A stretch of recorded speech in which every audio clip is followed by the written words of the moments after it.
अस्सलाम वालेकुम dear students, उम्मीद है आप सब खैरियत से होंगे। आज हम डिस्कस करने जा रहे हैं सेलुलर रेस्पिरेशन। इससे पहले हम प्रीवियस लेक्चर और इस लेक्चर को एक दूसरे के साथ रिलेट करते हैं और समझते हैं कि उस रिएक्शन जो हमने फोटोसिंथेसिस के अंदर पढ़ा सारा कुछ और आज के लेक्चर का आपस में क्या रिलेशन है। देखें बेटा, उससे पहले आपको समझना होगा कि प्लांट के अंदर फोटोसिंथेसिस और सेलुलर रेस्पिरेशन दोनों हो रहे हैं। प्लांट के अंदर सेलुलर रेस्पिरेशन दिन के टाइम भी होता है और रात के टाइम भी होता है, लेकिन जो फोटोसिंथेसिस है वो सिर्फ और सिर्फ दिन के टाइम होती है।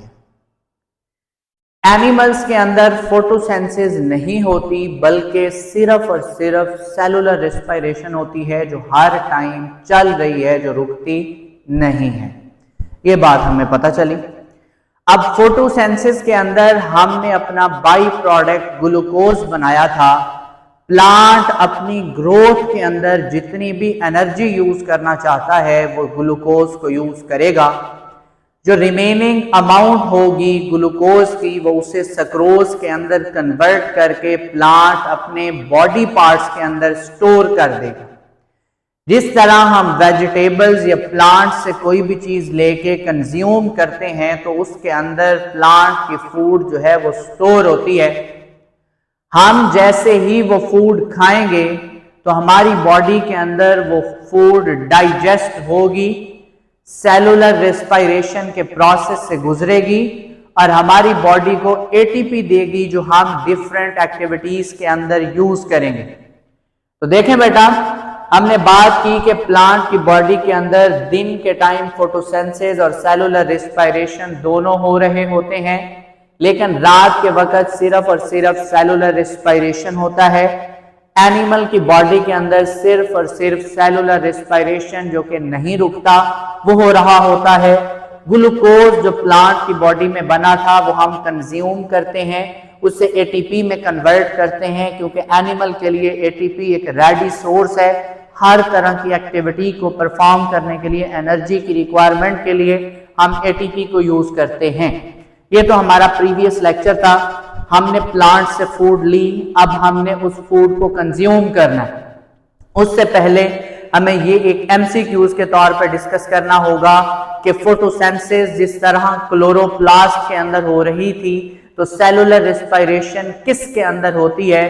तो माइटोकॉन्ड्रिया जो एनिमल और प्लांट सेल दोनों के अंदर प्रेजेंट होता है, उनके अंदर ग्लूकोज को लाया जाता है और उसके अंदर ग्लूकोज की मजीद ब्रेक डाउन की जाती है। आधा रिएक्शन साइटोप्लाज्म के अंदर होता है जिसे ग्लाइकोलाइसिस कहते हैं, और बाकी जो पायरोविक एसिड बन जाता है तो उससे माइटोकॉन्ड्रिया के अंदर लाया जाता है और बाकी सारी की सारी सेलुलर रेस्पिरेशन माइटोकॉन्ड्रिया के अंदर स्टार्ट होती है और माइटोकॉन्ड्रिया के अंदर खत्म हो जाती है। सो दैट्स व्हाई हम माइटोकॉन्ड्रिया को पावर हाउस ऑफ सेल कहते हैं जो एनर्जी देता है। सो इसी तरह अगर आपसे पूछा जाए कि सेलुलर रेस्पिरेशन कहाँ होती है, माइटोकॉन्ड्रिया के अंदर होती है, और ऑर्गेनिज्म कैसे एनर्जी गेट करते हैं उसका हम सारा प्रोसीजर पढ़ने जा रहे हैं। आप प्लांट से फूड लेंगे, उसे कंज्यूम करेंगे, तो हमें पता है कि लिविंग ऑर्गेनिज्म हमेशा ऑर्गेनिक चीजें देते हैं। तो उसके अंदर कार्बन और हाइड्रोजन बॉन्ड होंगे जो ब्रेक होंगे। ब्रेक होने के लिए एक रिएक्शन की जरूरत है जिसे हम ऑक्सीडेशन रिडक्शन रिएक्शन कहेंगे। Oxidation reduction reaction is also called redox reaction, जो हम चैप्टर 8 के इंट्रोडक्शन वाले पेज के ऊपर डिस्कस कर चुके हैं। इसके थ्रू हम अपनी बॉडी के अंदर एनर्जी प्रोड्यूस करेंगे in the form of ATP. तो हमारी बॉडी के अंदर जो बेसिक सबस्ट्रेट आता है जिसको हम तोड़ के एनर्जी में कन्वर्ट करते हैं वो ग्लूकोज है। सो हम कहते हैं मोस्ट कॉमन एनर्जी हमारी बॉडी के लिए ग्लूकोज है। अब जब हमारी बॉडी के अंदर ग्लूकोज आ जाता है तो दो तरह के रिएक्शंस होते हैं, एक एरोबिक रेस्पिरेशन होती है और एक एनारोबिक रेस्पिरेशन होती है। ये सेलुलर रेस्पिरेशन की दो टाइप्स हैं। इंडस्ट्रियल लेवल पे एरोबिक रेस्पिरेशन नहीं होती, एनारोबिक रेस्पिरेशन इंडस्ट्रियल लेवल पे होती है, हमारी बॉडी के अंदर भी होती है। Same like this aerobic respiration हमारी एनिमल्स की बॉडी के अंदर होती है, हम उसके थ्रू एनर्जी जनरेट करते हैं। Same like this industrial level पे भी हम एरोबिक रेस्पिरेशन कर सकते हैं। देखें डियर स्टूडेंट्स, एरोबिक रेस्पिरेशन और एनारोबिक रेस्पिरेशन में जो मेजर डिफरेंस है कि एरोबिक में ऑक्सीजन रिक्वायर्ड होगी उस रिएक्शन को करने के लिए, और एनारोबिक रिएक्शन को करने के लिए ऑक्सीजन की जरूरत नहीं होगी। So oxygen is the main point. अगर हमारे पास ऑक्सीजन अवेलेबल होगी, हमारी बॉडी ऑक्सीजन यूज करेगी, तो तब उसी ग्लूकोज को एक ग्लूकोज के मॉलिक्यूल से 36 एटीपी बनाएगी, जो मैक्सिमम एनर्जी है। उसी एक ग्लूकोज मॉलिक्यूल को अगर आप बगैर ऑक्सीजन के तोड़े ब्रेक डाउन करें, तो तब जस्ट आपके पास 2 एटीपी एनर्जी प्रोड्यूस होगी। सो दैट्स व्हाई हम उसे कहते हैं कि एरोबिक में मैक्सिमम एनर्जी प्रोड्यूस करता है ग्लूकोज का एक मॉलिक्यूल, और एनारोबिक में एक मॉलिक्यूल 2 एटीपी प्रोड्यूस करता है, जो कि लेस एनर्जी है बनिस्बत एरोबिक के। इसके अंदर भी पहला स्टेप ग्लूकोज को 2 पायरोविक एसिड के अंदर तोड़ा जाता है, और इसके अंदर भी पहला स्टेप सेम है, ग्लूकोज को 2 पायरोविक एसिड के अंदर तोड़ा जाता है। इस स्टेप को ग्लाइकोलाइसिस कहते हैं, जो हम आगे पढ़ेंगे।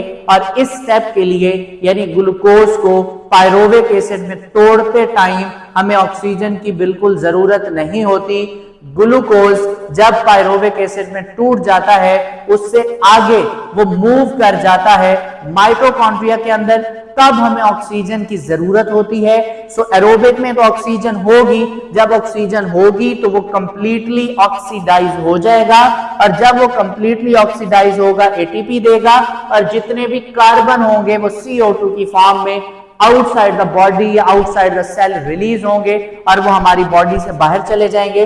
लेकिन इसमें पायरोविक एसिड को अब ऑक्सीजन नहीं है, तो हम कैसे ब्रेक करेंगे? हम माइक्रो ऑर्गेनिज्म की मदद से इसको वेस्ट नहीं जाने देंगे, बल्कि माइक्रो ऑर्गेनिज्म को यूज करेंगे और इसे इथाइल अल्कोहल और लैक्टिक एसिड के अंदर कन्वर्ट करेंगे। हम इथाइल अल्कोहल को इंडस्ट्रियल लेवल पे प्रोड्यूस करते हैं, और कुछ बर्ड्स ऐसे हैं जिनके अंदर अल्कोहल प्रोड्यूस होती है, और हमारी बॉडी के अंदर लैक्टिक एसिड प्रोड्यूस करता है, जो क्रैम्प्स जो है वो बन जाते हैं। इसकी हम सारी डिटेल देखते हैं। अब हम एनारोबिक को as a long question discuss करने जा रहे हैं। इसकी बाकी डिटेल मैंने आपको ये बता दी है। तो इससे आगे हम डिस्कस करते हैं कि एनारोबिक की मजीद 2 टाइप्स हैं। एक को अल्कोहलिक फर्मेंटेशन कहते हैं, एक को लैक्टिक एसिड फर्मेंटेशन कहते हैं। इन दोनों के नाम को समझना है कि वर्ड जो फर्मेंटेशन है, ये फर्मेंटेशन जहां भी आए आपने एक बात करनी है कि इसमें माइक्रो ऑर्गेनिज्म यूज होंगे। ये वो रिएक्शन है जो माइक्रो ऑर्गेनिज्म के बगैर पॉसिबल नहीं है। इनके लिए माइक्रोब्स की जरूरत है। यहां पे अल्कोहलिक फर्मेंटेशन और लैक्टिक एसिड फर्मेंटेशन करते हुए हमें बैक्टीरिया और यीस्ट की जरूरत होगी।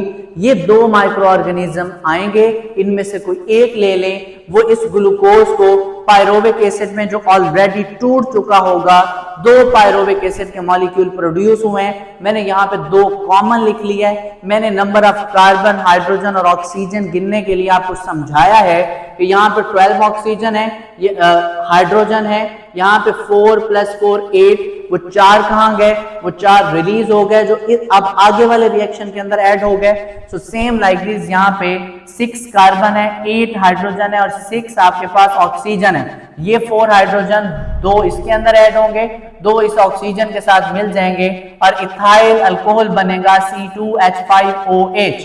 अब कार्बन यहाँ पे 4 पूरे हो गए, 2 बच गए जो 2C के साथ यानी CO2 बना के निकल गए। अब हमारे पास 6 कार्बन पूरे हो गए, H5 यानी 2 × 5 तो 10 हाइड्रोजन पूरे, और 2 ये हैं क्योंकि ये 2 कॉमन है, तो हमारे पास 10 हाइड्रोजन यहाँ पे और 2 यहाँ पे 12 हाइड्रोजन हमारे पास पूरे हो गए। 8 + 4 12 थे, तो हमने यहाँ पे 12 हाइड्रोजन पूरे कर लिए। यहाँ पे हमारे पास 6 ऑक्सीजन थे, यहाँ पे 2 के साथ मल्टीप्लाई करें तो 2 ऑक्सीजन यहाँ पे, 2 × 2 4 ऑक्सीजन यहाँ पे, तो 4 ऑक्सीजन यहाँ पे आ गए, 2 ऑक्सीजन यहाँ पे हैं, तो हमने 6 ऑक्सीजन भी पूरे कर लिए, इथाइल अल्कोहल भी बना लिया और CO2 भी रिलीज होगा। तो आपसे पूछा जाएगा कि CO2 के मॉलिक्यूल एनारोबिक में किस रिएक्शन के अंदर रिलीज होते हैं, तो आपने कहना है अल्कोहलिक फर्मेंटेशन के अंदर इथाइल अल्कोहल के साथ साथ कार्बन डाइऑक्साइड के 2 मॉलिक्यूल बनते हैं एज अ बाई प्रोडक्ट। कोई पूछे कि 2 CO2 क्यों है, तो कहना है 2 पायरोविक एसिड थे इसीलिए 2 CO2। अगर मैं यहाँ पे एक कंसीडर करूं तो एक मॉलिक्यूल इथाइल अल्कोहल का बनेगा और एक मॉलिक्यूल CO2 का बनेगा। इसी तरह दूसरी टाइप है एनारोबिक रेस्पिरेशन की, वो है लैक्टिक एसिड फर्मेंटेशन। अब लैक्टिक एसिड फर्मेंटेशन एनिमल्स के अंदर होती है। हम ह्यूमन की एग्जांपल लेते हैं। हमारी बॉडी के अंदर स्केलेटल मसल्स हैं जो आप चैप्टर 3 में मसल सेल के अंदर डिस्कस कर चुके हैं, जो हमारे कंट्रोल में है। जब हम एक्सरसाइज करते हैं तो हमारी बॉडी के अंदर सांस की रफ्तार तेज हो जाती है। इसका मतलब हमारी बॉडी में ऑक्सीजन की कमी होना शुरू हो गई है, प्रॉपर ऑक्सीजन हम इनहेल नहीं कर पा रहे। जब हमें ऑक्सीजन प्रॉपरली नहीं मिलेगी, हमारा सांस फूलेगा, तब हमारी बॉडी खुद को एनर्जी देने के लिए एरोबिक से, क्योंकि अब ऑक्सीजन तो नहीं आ रही, सांस तो हम नहीं ले रहे प्रॉपरली, तो वो शिफ्ट हो जाएगी एनारोबिक के लिए ताकि वो हमारी बॉडी को एनर्जी दे सके। तो हमारी बॉडी उस ग्लूकोज को, यीस्ट और बैक्टीरिया जो हमारी बॉडी के अंदर मौजूद हैं, हम उसको यूज करते हुए इस ग्लूकोज को 2 पायरोविक एसिड में जो पहले टूट चुका होता है ग्लाइकोलाइसिस के अंदर, हम इस पायरोविक एसिड को यूज करते हैं। जो 4 हाइड्रोजन रिलीज होते हैं वो अगेन ऐड करते हैं और लैक्टिक एसिड बनाते हैं और साथ हमें 2 ATP मिलते हैं जो हमारी बॉडी फिजिकल एक्सरसाइज के अंदर या किसी भी हार्ड वर्क के अंदर यूज करती है।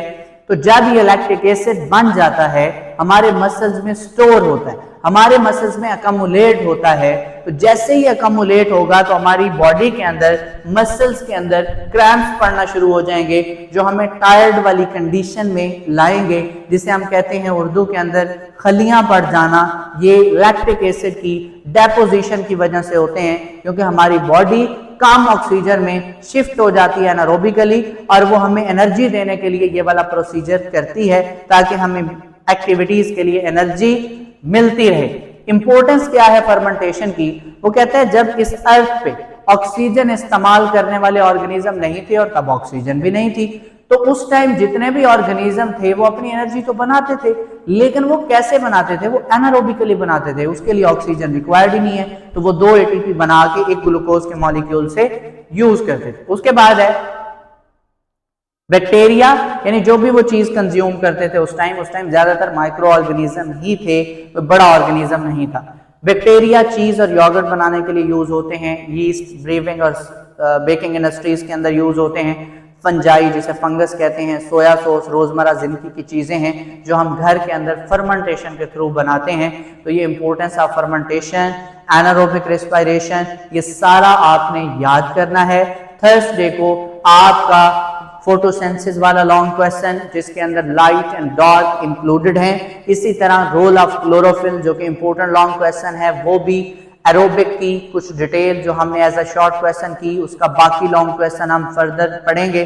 और उसके बाद anaerobic respiration, importance of fermentation, यहाँ तक आपका थर्सडे को टेस्ट होगा। सो हर बच्चा इसको याद करके आए। अगर किसी बच्चे को समझ नहीं आई तो प्लीज वो पूछ ले, कोई हेजिटेशन की जरूरत नहीं है, बिला झिझक आप क्वेश्चन करें। अल्लाह हाफिज।